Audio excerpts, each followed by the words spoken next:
இருக்கும் தற்குறி எல்லாம் 200 போட்டு வளர்க்கும் அடிமைகள் தானே.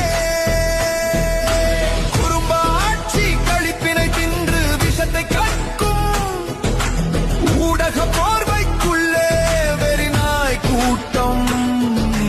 மொழிக்கென அரசியல் வேண்டாம், மொழியே அரசியல் என்று விளங்காத இனத்தார் கூட அவர்களின் கள்ள தொடர்புதானே.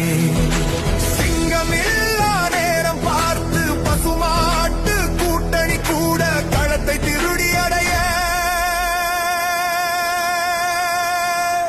பொய் நேசம் காட்டி கத்தும். உறவுகள் இழப்பினில் கூட கீழ்த்தர அரசியல் செய்து அதிகாரம் அடைய விரும்பும் ஈனப் பிறவிகள் எங்கும்